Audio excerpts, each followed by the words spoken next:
Afternoon, you may be seated. All right. My sound just turned on. So we're here on the sentencing of Shelby Nealy. This is State of Florida versus Shelby Nealy, case number 19-00140. Obviously, under the new statute, the trial judge is mandated to do an opinion, whether it's going to be life in prison or the death penalty. So obviously I have done that. So anything that I hear at this point will not affect the sentence because the order's already done. But I do think that the victim's family has the right to be heard. They did testify pursuant to Florida law and the law of the United States as far as victim impact is concerned, but they really haven't had a chance to say how they feel about the situation and what sentence they would like. So they may do that at this point. So, State, would anyone like to address the court at this point? Judge, may we approach briefly? Yes.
All right.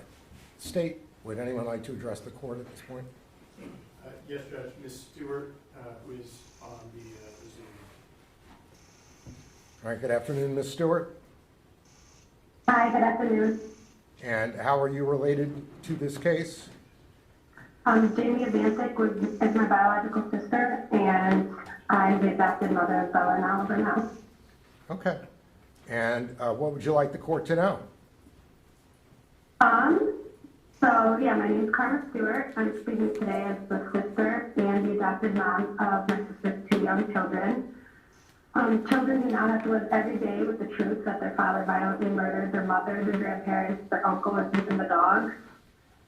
No words can really describe the pain that that act of violence brought into their lives. The day that she was taken from us shattered everybody's world. She should still be here today, experiencing her amazing children and making memories with them. She was a very beautiful, kind, and strong mom who should be here raising them and living her fullest life. And the brutal way that her life ended and the lives of her loved ones that were taken from everybody left a trauma that ripples through everybody. Every single day. The cruelty of her death is beyond comprehension, and the hole that's left is something that we'll never be able to fill. When I stepped in to adopt her children, it was without hesitation. They're a big part of her, and I love them fiercely, but I'd be lying if I said that it didn't change everything. We're all healing from trauma that most people can't even imagine. These children watch their whole world collapse. They struggle with nightmares, fear, confusion, and a deep sadness that no child should have to carry. I've had to explain things to them that nobody should ever have to explain to a child, and they ask questions that I should never have to answer. I see in their eyes every day the impact of what happened to them, and I carry their pain with me. Every day is a battle to restore a sense of safety for them, to assure them that they're loved and that the people they love aren't going anywhere, and to help them rebuild trust in a world that was so unsafe for them,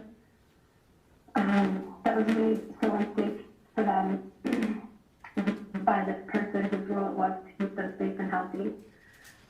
They live with a deep-seated distrust in the world and the people that they love, and the scumbag that was responsible for causing them this pain was their father, which is somebody who's supposed to protect them from violence. Our lives were permanently altered. I rearranged everything, my home, my work, all my plans for the future to create a safe and loving environment for them. And I do it with all my heart because they really deserve that and more. But the cost of Shelby's actions goes far beyond just this moment of violence. It still ripples through every corner of our lives and continues to affect us every day. There's really no punishment that will undo this trauma, and there's nothing that can bring back the people that we lost.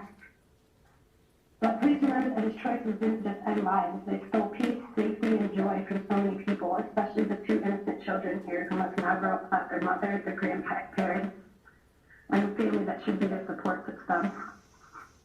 As a victim in this case, I want to be clear, I do support the death penalty, not out of revenge, but out of necessity for the safety and peace of the children that he left behind. I cannot risk them ever having the opportunity to reach out to them as they grow up, to twist the truth, to manipulate their minds, or cause more trauma and confusion than they've already endured. They deserve a chance to heal without the looming shadow of their biological father trying to re-enter their lives or rewrite history. We are trying to rebuild, and we're surviving something nobody should ever have to survive. This punishment can't bring back our loved ones, but it can ensure that he doesn't cause us harm again. We are healing and growing, but we are forever changed. So thanks for allowing me to speak. Thank you. All right, State, anyone else? Anything else, ma'am? No, that's everything. Thank you.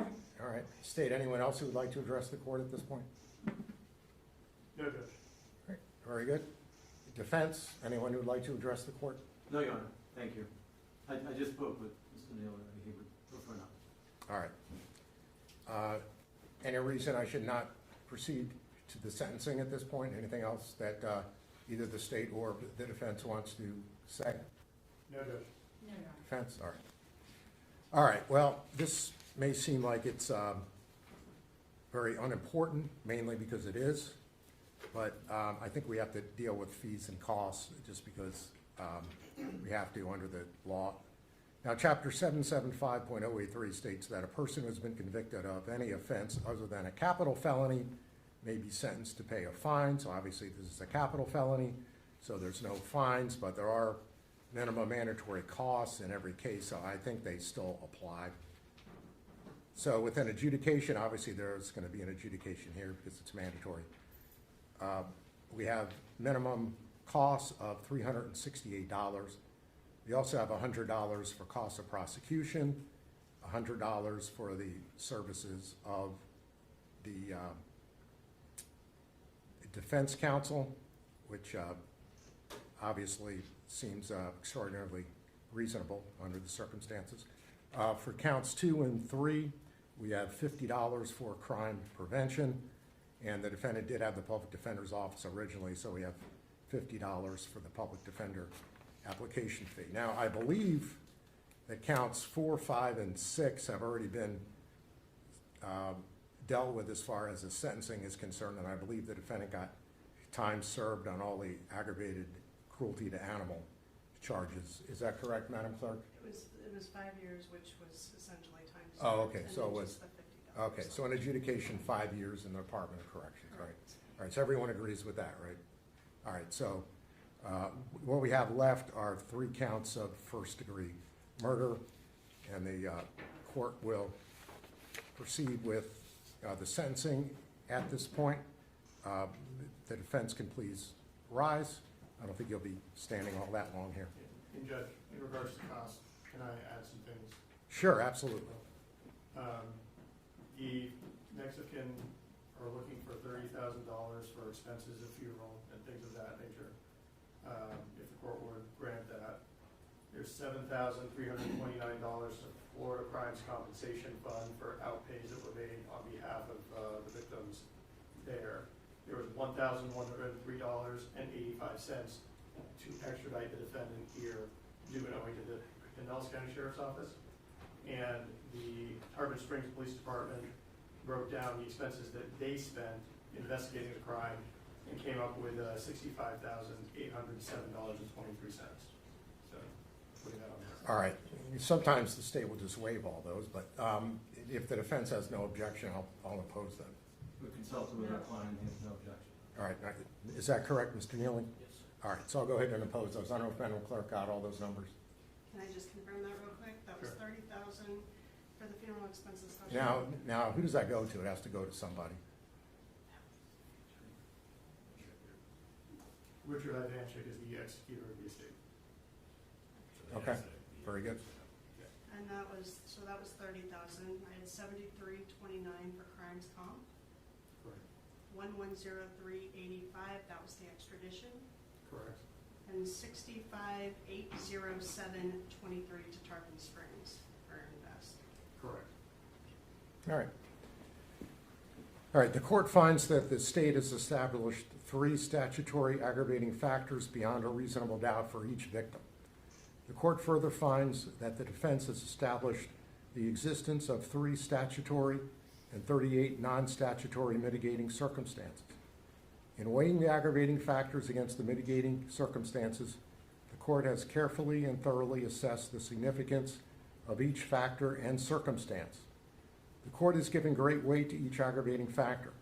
The aggravating factors outweigh the mitigators in this case, which, while numerous, do not reach the magnitude of the aggravating factors. The court has also given great weight to the jury's recommendation. Therefore, the court concludes that the defendant, under the laws of the state of Florida, has forfeited his right to live. Accordingly, it is ordered and adjudged that the defendant, Shelby Nealy, is sentenced to death for the murder of Richard Ivancic. It is further ordered and adjudged that the defendant, Shelby Nealy, is sentenced to death for the murder of Laura Ivancic. It is further ordered and adjudged that the defendant, Shelby Nealy, is sentenced to death for the murder of Nicholas Ivancic. The defendant will be committed to the custody of the Florida Department of Corrections for these sentences to be carried out as provided by law. The defendant is notified that his judgment and sentences are subject to automatic review by the Florida Supreme Court. Done and ordered here in Clearwater, Pinellas County on the 10th day of April 2026. All right, I do have a copy for each party of the sentencing order. It's a 21-page order, and then for anyone else who would like a copy of the order, I have copies here. All right, you may be seated. All right, so should I appoint the public defender's office for purposes of appeal? Please, Your Honor, I was going to ask if you needed an order. However, I have filed a motion for new trial. I believe that was filed either today or maybe yesterday afternoon. I know normally the state, I don't know about this state attorney's office, but in the past, the state has not given a response to a motion for a new trial.